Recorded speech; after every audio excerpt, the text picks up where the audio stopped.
Amados irmãos, queridos amigos, amadas irmãs e amigas em Jesus Cristo, tudo bem com vocês? Que a graça maravilhosa de Jesus Cristo, o grande amor de Deus e a doce comunhão do Espírito Santo esteja com você, esteja em você e com toda a tua família. Amados, eu quero agradecer a você. Acho que você entendeu a última mensagem, a mensagem de quarta-feira, a questão lá do tanque de Betesda. É uma questão muito séria. Nós ainda vamos voltar àquele texto, porque nós temos que trabalhar uma outra questão muito importante lá. O milagre aconteceu no sábado, mas esse é um tema que a gente vai trabalhar muito mais na frente. Por enquanto, a gente vai se concentrar lá no Velho Testamento. Estamos estabelecendo ainda o princípio da adoração a Deus com base na criação.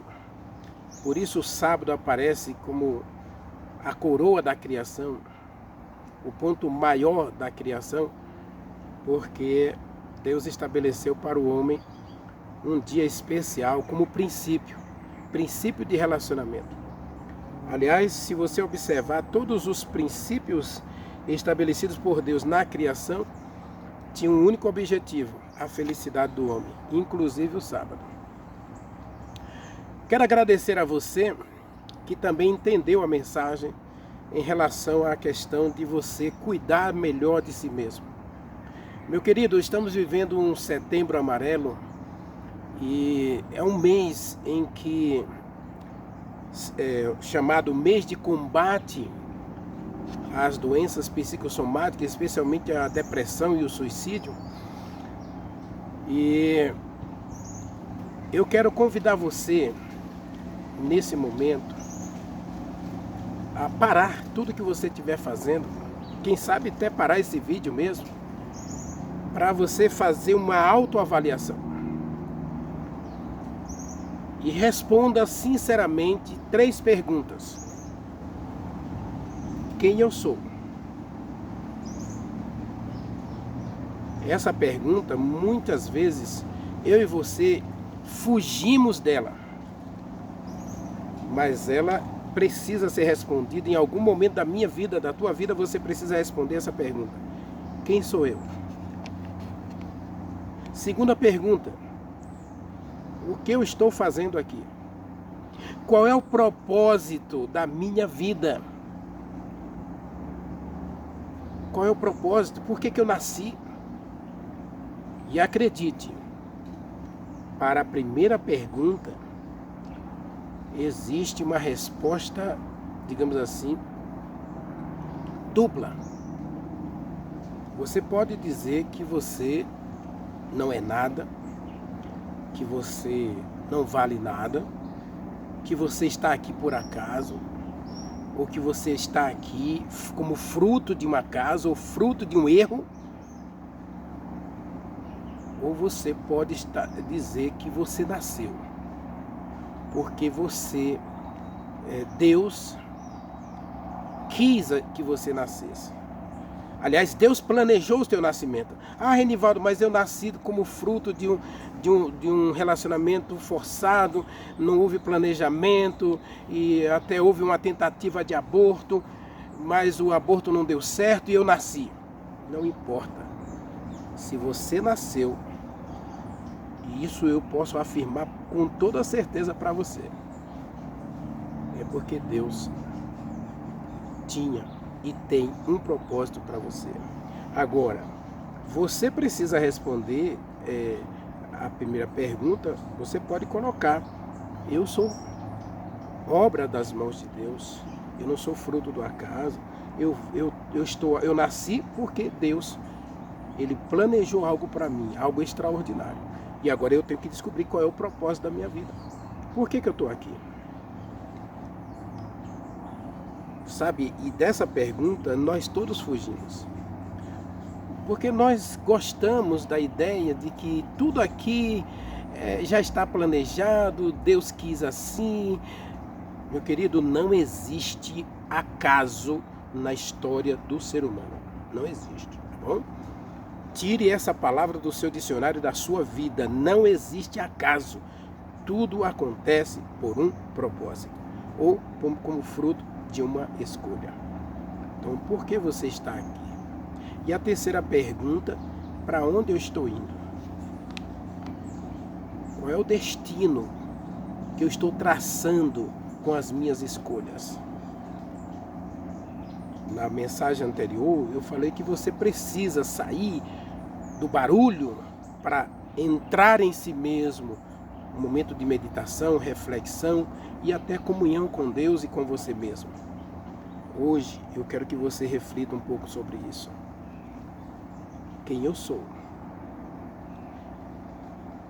Por que eu estou aqui? Para onde eu estou indo? Qual é o resultado final da minha história, da minha vida? Eu tenho certeza que se você se pautar nessas 3 perguntas, você vai poder se conhecer melhor as pessoas à sua volta e conhecer o seu próprio Deus. E você vai ter uma vida mais feliz, uma vida mais completa. Eu tenho certeza disso. Aproveite um momento que você puder, coloque a sua vida em dia, faça essa autorreflexão, faça essa autoavaliação. A nossa vida é muito mais do que andar, correr, brincar, trabalhar, namorar, viver. Não, a sua vida é muito mais que isso. Existe um propósito, existe um destino, não traçado já, mas que você traça, que você escreve com as suas escolhas diárias. Então, quando você faz essa autorreflexão, você vai perceber que muita coisa pode melhorar e vai melhorar na tua vida de acordo com esses momentos de introspecção, de autoavaliação. Deus é contigo. Oremos. Maravilhoso Deus, meu querido e bom Pai que habita nos céus. Estamos diante de Ti, meu Deus, e eu tenho certeza, Senhor, que o desejo do meu coração, o desejo do coração de cada pessoa que assiste essa mensagem, é que o Senhor faça parte da nossa história. Ou melhor, queremos viver na Tua presença para sempre. Queremos que o nosso destino, a nossa história, não termine num caos, numa destruição total, mas termine no paraíso, no lar que o Senhor preparou para todos nós.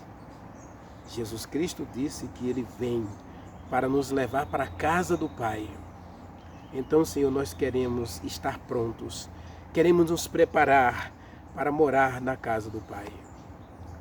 E assim como essa água que refrigera meus pés aqui, Senhor, que agora o Espírito Santo venha refrigerar na nossa alma, que o Espírito Santo venha tocar em cada um de nós, que venha trazer quietude e paz a todos nós.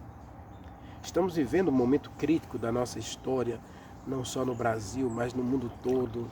O ser humano buscando maneiras de controlar a nossa mente, controlar a nossa vida, controlar os nossos sentimentos, controlar os nossos desejos, controlar as nossas escolhas, controlar o nosso próprio destino. Tenha misericórdia de nós, dê-nos sabedoria, dê-nos altruísmo, dê-nos vontade de viver e fazer a Tua vontade. Dê-nos, acima de tudo, ó Deus, o poder de perceber o mal e dele fugir para a honra e glória do Teu santo nome. Fala conosco agora que o bom Espírito Santo abra o nosso entendimento, abra a nossa mente, abra o nosso coração, a fim de ouvirmos a Tua voz e aprendermos mais do Senhor. Nós oramos, nós Te agradecemos, no doce e sagrado nome de Jesus Cristo. Amém. Amém. Meu querido, nós paramos na sexta-feira passada, em Êxodo capítulo 16, e hoje nós vamos voltar a Êxodo 16 para fazer uma análise lá do capítulo 16, mas ainda como referência à questão do Gênesis, a criação.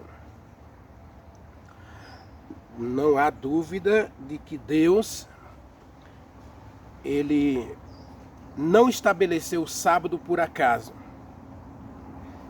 Se a gente observar bem, quando Deus termina a sua obra no sétimo dia da semana, o que Ele estabelece como ponto de referência no relacionamento com o ser humano? Ele estabelece o sábado. Quando Deus liberta os filhos de Israel do Egito, qual é o ponto de referência do relacionamento de Deus com os israelitas, os ex-escravos, ou os escravos libertados? Vamos voltar a Êxodo capítulo 16, porque existe muita coisa que a gente pode aprender aí em Êxodo 16. A gente fez uma leitura superficial na semana passada, agora a gente vai fazer uma leitura mais detalhada aí para que a gente tire algumas lições práticas para a nossa vida.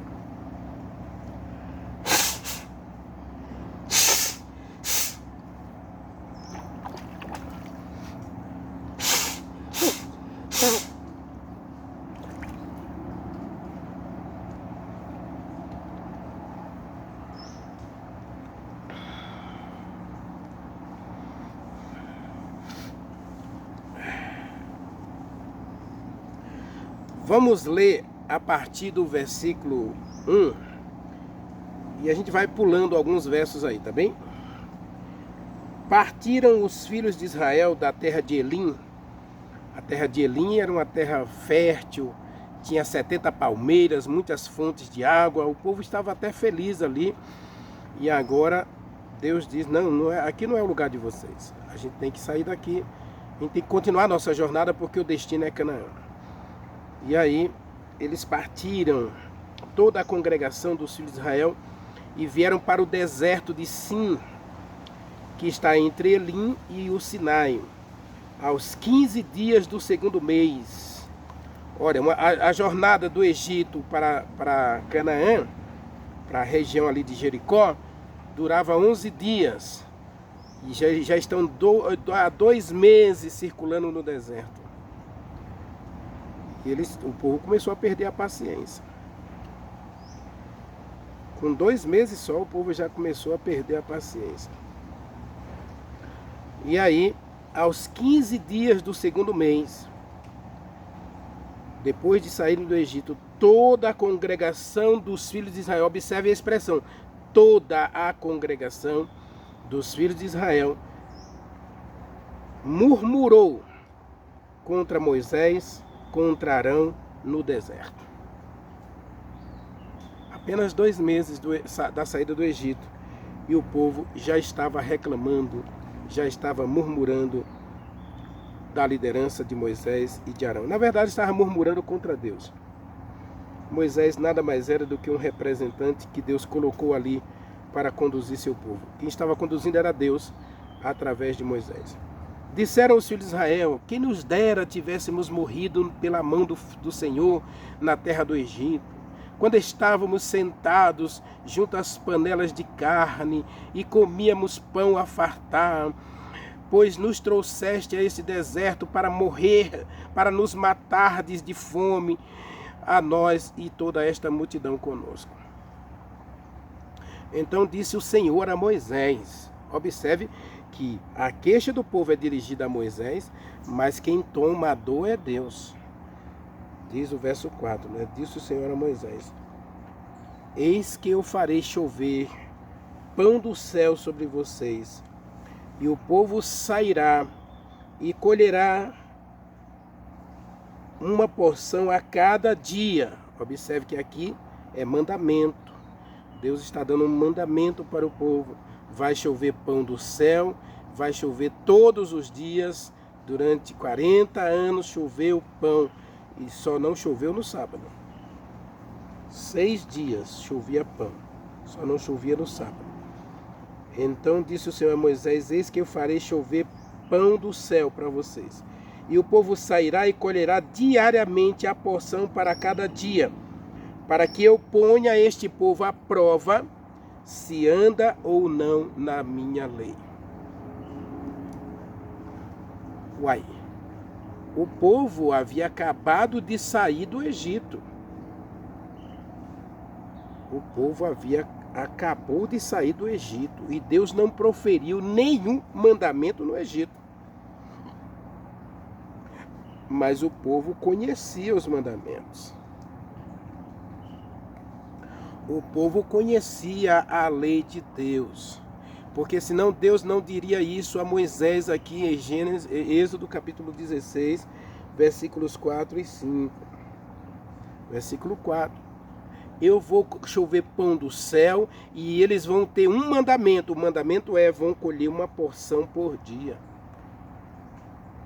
Diariamente eles terão que colher apenas uma porção para cada dia. 1,5 litro, na verdade, era 1,5 litro de maná para cada pessoa. E aí, diz o versículo, dar-se-á o caso, dar-se-á que ao sexto dia poderão e prepararão o que colherem, e será o dobro. Opa, então Deus estabelece aqui que durante 5 dias, domingo, segunda, terça, quarta, quinta, uma porção só. Sexto dia, 2 porções. Por quê? Porque no sábado não vai chover maná. Diz o verso 5 aí, dar-se-á que ao sexto dia prepararão o que colherem, e será o dobro do que colhem cada dia. Então disseram Moisés e Arão a todos os filhos de Israel, à tarde vocês saberão que foi Deus quem tirou vocês da terra do Egito pela minha mão. E pela manhã vocês vão saber, vocês vão ver a glória do Senhor, porquanto ele ouviu a murmuração de vocês. E pois quem somos nós para que vocês murmurem contra nós? Versículo 8, prosseguiu Moisés, será isto quando o Senhor à tarde vos der carne para comer, e pela manhã fazer chover sobre vocês pão, com fartura, porquanto o Senhor ouviu as murmurações de vocês, as queixas de vocês contra ele. Pois quem somos nós? As vossas murmurações não são contra nós, e sim contra o Senhor Deus dos filhos de Israel. Meu querido, Deus, e esse texto aqui a gente poderia ficar só aqui e falar de 2 coisas aqui. 2 coisas importantíssimas aqui. Primeiro, Deus estava no meio do povo. E ele não estava no meio do povo representado por Moisés, não. Ele estava lá, com Moisés. E esse Deus que está no meio da gente, no meio de nós, ou junto de nós, ou dentro de nós, como diz João capítulo 14, verso 23, esse Deus se preocupa com você. Ele conhece você. Ele sabe quando você se levanta, ele sabe quando você se deita, ele sabe quando você entra, quando você sai, ele conhece cada pensamento do teu coração. Embora muitas pessoas ali, que eram cerca de 2 milhões de pessoas, não falassem abertamente, mas diz o texto que toda a congregação estava vivendo um momento de insatisfação, de tristeza por terem deixado o Egito, por causa das panelas de alho, das panelas de carne, por causa... Ora, eles estavam vivendo a ferro e fel, porque ou obedeciam ou morriam, ou obedeciam ou não comiam. A porção deles no Egito era comprada com suor e lágrimas. Eles choravam no Egito, eles clamaram. Tanto é que em Êxodo capítulo 3, Deus diz para Moisés lá no deserto de Arã, lá perto de Midian, Deus diz para Moisés, Moisés, eu ouvi o grito do meu povo. Deixa eu ver se eu acho o texto aqui em Êxodo capítulo 3. Deus fala como aparece a Moisés e Deus diz: eu tenho ouvido os gritos do meu povo, eu tenho ouvido o gemido do meu povo.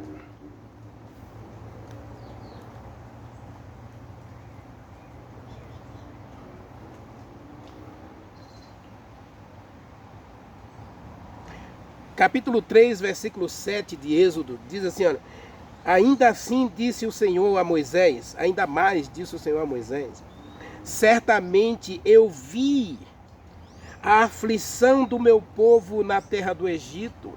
Eu ouvi o seu clamor, as suas lágrimas por causa dos seus capatazes. Conheço o sofrimento deles, por isso eu desci, a fim de libertá-los. Olha que Deus tremendo. Os filhos de Israel não tinham motivo para reclamar de Deus. Gente, 2 meses. Na verdade, não é nem 2 meses, né? 45 dias. Após terem saído da terra do Egito, o povo ficou insatisfeito e começou a reclamar de Deus e da metodologia de Deus, dos caminhos de Deus após 45 dias de caminhada. E você, o que você tem feito? Será que você não é um daqueles que tem reclamado de Deus porque as coisas não acontecem no seu tempo, não acontecem do seu jeito? Ah, Renivaldo, mas você acabou de dizer que a jornada só deveria durar 11 dias. O povo estava preparado psicologicamente, emocionalmente e fisicamente. O povo estava preparado para combater os inimigos, guerrear, lutar com a espada para conquistar ou reconquistar a terra de Canaã. Deus não é bobo, não. Se Deus introduz aquele povo 11 dias depois que eles saem do Egito, eles negariam a Deus no 12º dia, já negariam a Deus. Porque se você ler Êxodo capítulo 16, o povo, Deus coloca uma prova aqui. E qual vai ser a prova, Renivaldo? O sábado. Eu não estou inventando não, meu querido. Esse Deus conhece todas as coisas, Ele está interessado na felicidade desse povo. Quando você volta para Êxodo capítulo 16, Deus vai dar a eles aqui a carne pela tarde e o pão, o maná pela manhã. Mas o objetivo aqui não é o maná, o objetivo aqui não é a carne. O objetivo aqui é converter o coração desse povo a Deus. E qual vai ser o ponto de prova, Renivaldo? O ponto de prova é o sábado. Assim como Deus estabelece o sábado como coroa da criação, lá e estabelece como um princípio de relacionamento com Deus. O sábado em Êxodo 16 não aparece apenas como um mandamento, aparece como um princípio de relacionamento. Leia de novo o versículo 4. Então disse o Senhor a Moisés, Êxodo capítulo 16, versículo 4. Eis que darei chuva de pão a vocês, e o povo sairá e colherá diariamente uma porção para cada dia. Verso 5. E dar-se-á que ao 6º dia colherão o dobro. Por quê? É só você continuar lendo, né? Aí já a partir do verso 22, a partir do verso 22 diz, aliás, vamos ver o verso 19 e 20, 19 em diante. Não, a partir do verso 17, vamos ler a partir do verso 17. Assim fizeram os filhos de Israel, colheram uns mais, outros menos, porém o que colhia mais não faltava, nem faltava ao que colhia menos. Medindo o que com o gômer não sobejava para o dia seguinte, nem ao que colhera muito, nem ao que colhera pouco. Existe um padrão. Então, o que você pode comer? Eu, por exemplo, eu sou um pouco mais guloso, aí digamos que eu como eu pegue 2 litros. É outro que come pouquinho, uma criança, por exemplo, come só meio litro. A verdade é que no final da soma toda, dava 1,5 litro por dia para cada pessoa. E não sobrava para o dia seguinte. E o povo fez exatamente como Deus havia pedido a Moisés. Mas nem todos. Alguns, né? Verso 21.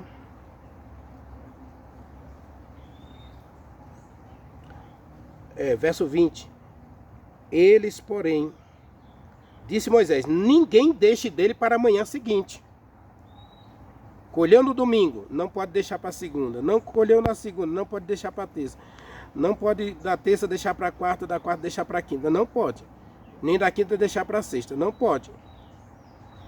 Aí, diz o verso 20, ó, eles, porém, deixaram dele para a manhã seguinte. Percebe que o problema aqui não é o maná. Percebe que a questão toda aqui não é a codorna, não é a carne, é o coração. Meu querido, minha querida, a questão toda de Deus para a gente é que Ele estabeleceu princípios para a nossa felicidade. E o sábado entra na questão aqui como um princípio de relacionamento. Você obedece ou você desobedece? Você pertence ou você não pertence a Deus? Essa é a questão aqui toda. Verso 21, verso 20 ainda, né? Eles não deram ouvido a Moisés, e alguns deixaram do maná para a manhã seguinte, porém deu bichos e cheirava mal. E Moisés disse a eles, e ficou zangado com eles, colham-no, pois, manhã após manhã, cada um quanto possa comer no dia, porque em vindo o calor ele se derrete. Ao 6º dia, diz o verso 22, o povo colheu em dobro. E agora alguns vão reclamar de Moisés também. Ah, Moisés, algumas pessoas estão colhendo o dobro. É o que Deus mandou. Lá no verso 4, lembra? É o que Deus falou. No verso 5, no 6º dia colham o dobro.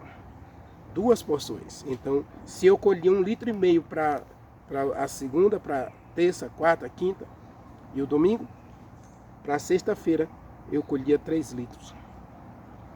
1,5 litro para a sexta, 1,5 litro para o sábado. Diz o verso 22. Ó. Ao 6º dia colheram o pão em dobro, 2 gômeros para cada um, e os príncipes da congregação vieram contar a Moisés. Respondeu Moisés, isto é o que o Senhor ordenou. Amanhã é repouso, o santo sábado do Senhor. O que vocês quiserem cozer no forno, cozeio. O que quiserem cozer em água, cozeio em água. E tudo que sobrar, separai, guardando para o sábado.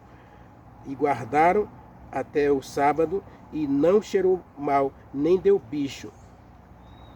Então, verso 25, disse Moisés ao povo, podem comer do maná hoje, porquanto hoje vocês não o encontrarão, porquanto o sábado é do Senhor. O povo não tinha recebido 10 mandamentos ainda, o povo ainda vai levar o quê? Mais um mês, mais 45 dias. O povo recebeu a lei 3 meses depois. 3 meses depois é que o povo vai receber a lei. Preste atenção, meu querido. O sábado volta à questão aqui, a mesma questão da criação. Se na criação Deus estabelece o princípio do sábado como um momento de relacionamento, um ponto de relacionamento com seus filhos. Quando Deus liberta seus filhos do Egito, qual é a primeira medida tomada por Deus? Restabelecer o princípio. Restabelecer o princípio. Lá no Éden, Deus estabelece o sábado.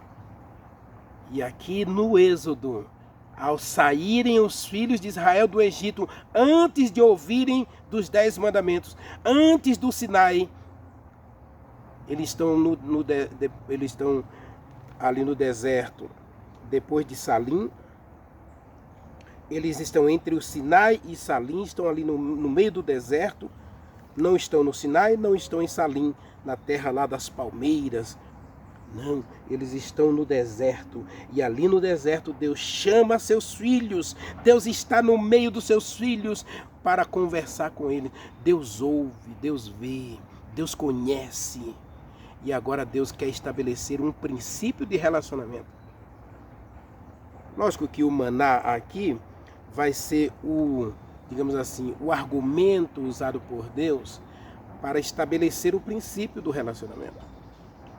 O maná, na verdade, é a metodologia, a estratégia usada por Deus para mostrar aos filhos de Israel que o importante entre Deus e eles era um relacionamento. E esse relacionamento tinha um ponto em comum: o sábado. Tinha um princípio estabelecido para esse relacionamento: o sábado. Não tem nada a ver com os 10 mandamentos ainda. Tem que ver com relacionamento. Tem que ver com obediência. Tem que ver com entrega. O povo precisava demonstrar agora a quem eles pertenciam. Eu vou obedecer a Deus, porque Ele está dizendo assim. Deus disse: vocês vão colher maná durante 5 dias, apenas uma porção. No 6º dia vocês vão colher 2 porções. E no 7º dia vocês vão descansar, porque não vai chover maná. Esse é o princípio do relacionamento entre Deus e seus filhos. E aqui eu chamo a atenção para todos nós. Eu não vou me delongar muito nessa mensagem, porque você já entendeu a questão aqui. A questão toda aqui é: quem habita o teu coração? Quem habita o meu coração? Quem habita em nosso coração? E por isso Jesus Cristo vai dizer em João capítulo 14, versículo 15: se você me amar. Por isso ele vai dizer em João 14, verso 23, se Deus morar em meu coração, se Deus for morada em meu coração, e eu for morada no coração de Deus. Aí a gente percebe isso por um outro princípio, ou por um outro princípio, que é o princípio do amor. Deus é amor. Ele ama incondicionalmente os filhos de Israel. Tanto é que ele está no meio deles. Ele ouve a murmuração e em vez de ele castigar o povo, em vez de ele punir o povo, em vez de ele se afastar do povo, ele faz chover o maná. Chover o maná é uma expressão de perdão, é uma expressão de reconciliação, é uma expressão de aceitação. Filho, eu sei que você está errado, eu sei que você magoou meu coração, mas eu perdoo você, eu aceito você. E Deus agora pacientemente aceita seus filhos, mas estabelece o princípio. Deus não muda princípios, meu querido. Princípios são eternos, princípios são imutáveis.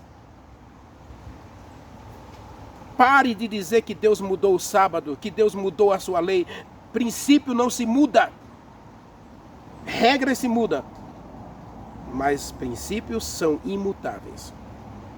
Ao contrário, assim como Deus estabeleceu o princípio lá no Éden, estabelecendo o sábado como princípio de relacionamento, aqui a primeira coisa, a primeira medida, a primeira questão estabelecida por Deus com os filhos de Israel é restabelecer o princípio. É restaurar o princípio. Digamos assim, é restaurar a verdade. O sábado é a verdade. Deus vai restabelecer a verdade. E como é que ele vai restabelecer a verdade? Eu vou dar a vocês um mandamento. Assim como lá no Éden, Deus deu a árvore do conhecimento do bem e do mal para Adão e Eva não comerem, se quiserem continuarem vivos e felizes, se quisessem, né, continuar vivos e felizes, Deus dá agora os filhos de Israel o maná. O maná não é a prova é o sábado. Porque o povo até desobedeceu a Moisés, embora tenha dado bicho, o castigo veio, da desobediência veio. Não existe, meu querido, para cada ação existe consequências.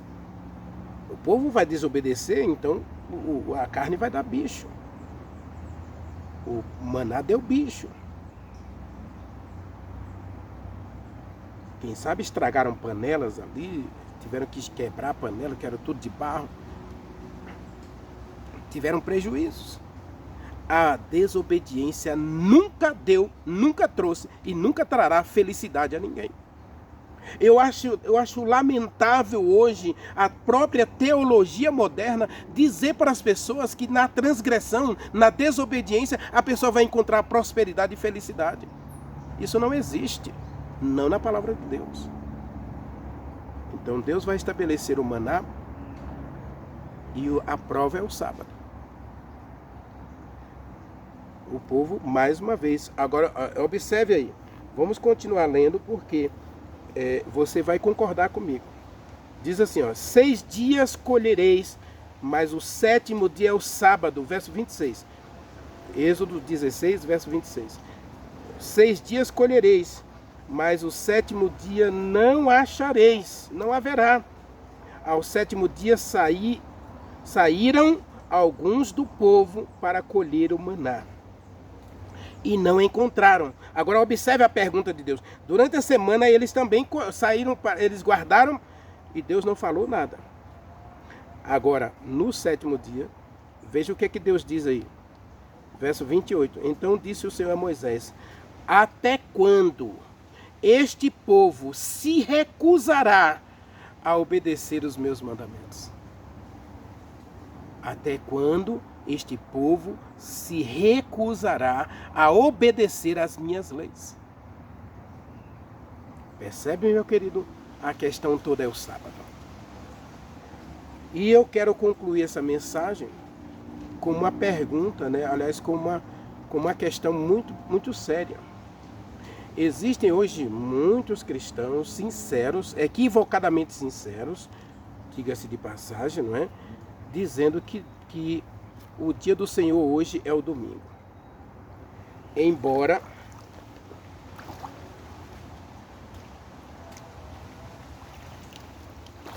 isso não esteja na Bíblia. Isso não está na Bíblia.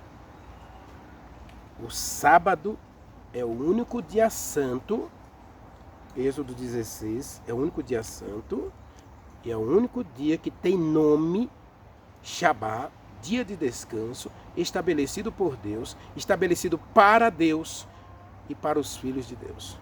Princípio de relacionamento, meu querido, e princípio de relacionamento é estabelecido com premissa. E a premissa da criação foi que Deus ama. A premissa da redenção de Israel do Egito é que Deus ama. E agora, se você ama, também você obedece, você guarda, você pratica os mandamentos. Existe uma outra questão aqui, você pode mandar pergunta para mim, não é? Como eu faço para guardar o sábado? Porque Êxodo 16, ele nos dá a ideia de como a gente deve se preparar para guardar o sábado. Não é assim, eu vou parar de trabalhar. Não é assim, não é só isso. O sábado é um princípio de relacionamento. E como é princípio de relacionamento, você tem que ser educado. Você precisa ser orientado como cumprir os princípios de Deus. Esse princípio de relacionamento, especialmente o sábado. Que Deus nos abençoe. Que Deus nos diga a cada dia o que a gente deve fazer. E que a gente, com o coração aberto e sincero, se prontifique a obedecer. A pergunta que Deus fez para os filhos de Israel, eu dirijo a cada um de nós agora. Até quando você vai continuar transgredindo o mandamento de Deus? Até quando você vai continuar desobedecendo à vontade de Deus? Deus tem misericórdia de mim, Deus tem misericórdia de todos nós. Oremos. Maravilhoso Deus, meu querido Pai, Criador dos céus e da terra. Muito obrigado, meu Deus, por tudo que Tu és para a gente, por tudo que Tu és para nós. Aceita-nos na Tua presença, meu Deus, e cure a gente. E dá-nos um coração sensível ao teu amor, para que possamos também amar ao Senhor e obedecer a sua palavra. Que esta pergunta seja respondida de modo positivo. A partir de hoje, jamais vou transgredir o teu mandamento. Que o Espírito Santo nos dê sabedoria e poder para viver uma vida de obediência, de acordo com a tua vontade, de acordo com a tua lei. Nós te agradecemos em nome de Jesus Cristo. Amém. Amém.